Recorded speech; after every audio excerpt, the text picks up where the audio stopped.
Endi siz ham iPhone da Minecraft o'ynab stream qilishingiz mumkin. Video foydali bo'ladi degan umiddaman. Shuning uchun hoziroq like va obuna bosib qo'ying.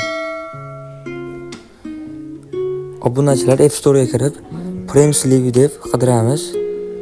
Premslive va bu yerda chiqqan mana bu ikkinchisini Premslive Stream app'ini yuklab olamiz. Unaqa ko'p megabayt emas. Bu Premslive app Android va iPhone'lar uchun ishlaydi. Lekin Androidda biror bir narsalar iPhone'da stream bo'lmasligi mumkin. Shuning uchun bu ideal variant. Men yuklab olganman. Buni ochamiz va ochganimizda ko'rishlar mumkin. Bu yerda men akkauntlarimni ulab qo'yganman. Sizlar ham ro'yxatdan o'tib olasizlar, akkaunt to'laysizlar. Va bu yerda birinchi ko'rsatadigan narsam bu mana 916 bo'lib short streamda turibdi. Va buni men qanday qilib katta stream qilishni ko'rsataman. Va bu nastroykasini ustiga bosamiz va bu yerda mana 16:9 o'tkazamiz. Yoki bo'lmasa 916 shorts 16:9 katta stream. Minecraft o'ynayotganlarda 16:9 da qilsalar ideal varianti juda zo'r bo'lib chiqishi mumkin. Va bu yerda yana ko'rishlarimki, pastda nastroyka zavsaki deb qo'ygan. Va bu yerda ekranni masalan biror bir joyga chiqib ketib qolsanglar, ekranni o'chirib qo'ymoqchi bo'lsanglar, biror vaqtga to'g'rilab qo'yishlar mumkin. Starting soon, coming soon back. Va bu yerdan script translation deb qo'yibdi. Mana shunday qilib qo'ysanglar ko'rinadi mana. Qachon kelishinglar? Stream start soon deb qo'ygan. Tez orada qaytamiz va bu yerdan chiqqanimizda endi bu yerda to'g'riladigan narsamiz mana bu burchada turgan vaqtni ko'rishlar mumkin. Bu yerda men oldin vaqt qo'yib qo'ygan bo'lsam, hozir shuni kirishim mumkin. Vaqt qo'yishlarni ham hozir o'rgataman. Biz bu yerda tepada 3 ta nuqtaga ko'rgan bo'lsangiz kerak, shu yerga ustiga bostirib va Iplozoid Bluetooth mikrofonni yoqib qo'yamiz.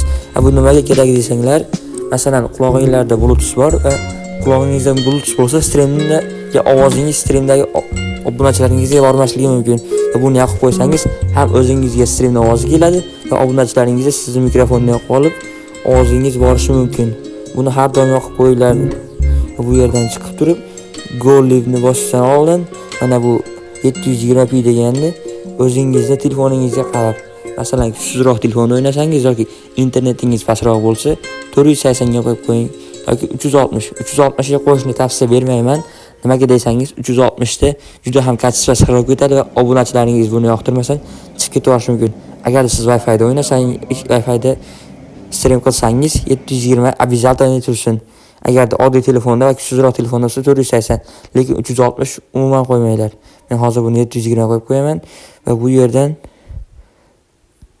ko'rishlar mumkin. Kachisi 30 fps deb qo'ygan. 60 fps hozir menda ko'tarmaydi. Nimaga desanglar, menda Wi-Fi yo'q. Va telefonim unaqa kuchli emas. Bu yerda yozib qo'yibdi, iPhone 13 yoki iPadda qilsang 60 fps ochadi deb qo'yibdi. Va bu yerda hozir men 30 fps o'ynab turaman va 24 fps ham bor. Ba'zilarda shu 30 fps ham ochmasligi mumkin. Hozir menda X seri bo'lgani uchun 30 fps ochyapti. Va bu yerda nima bor? Zaddeshka degan narsa bor. Buni bilsanglar kerak. Masalan, sizning videolaringiz obunachilaringizga necha soniyada yetib boradi. Masalan, hozir men stream qilayotgan bo'lsam, sizlarga 1-2 sekunddan keyin yetib boradigan qo'ygan bu. Hozir men buni 1 sekundga qo'yib qo'yaman yoki 3 sekund. Zaddeshkani ko'rishinglar mumkin. Xohlaganingizcha qo'yasizlar.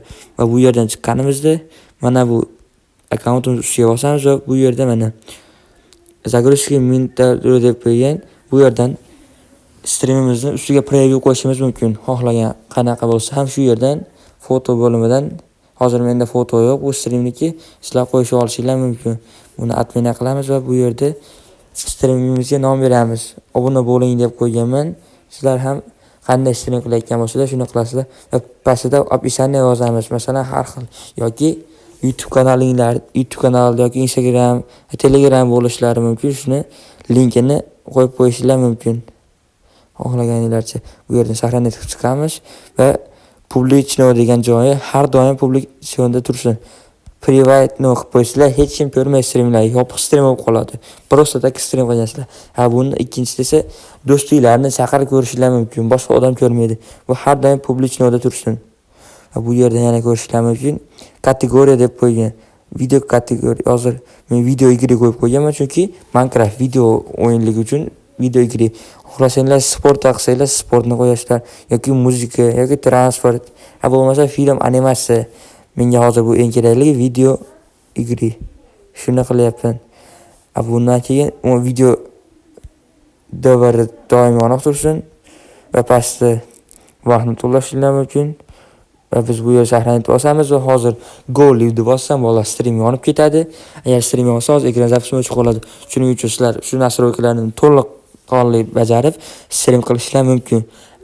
Agarda obunachilar shu videodan yaxshi aktiv qilib bersanglar, bundan-da qiziq videolar hali oldinda va biz 3 mingta bo'lishimizga juda ham oz qoldi. Shuning uchun hoziroq podesha qilib bitta obunani jalga qilmasdan bosib qo'ying. Xayr, salomat bo'ling.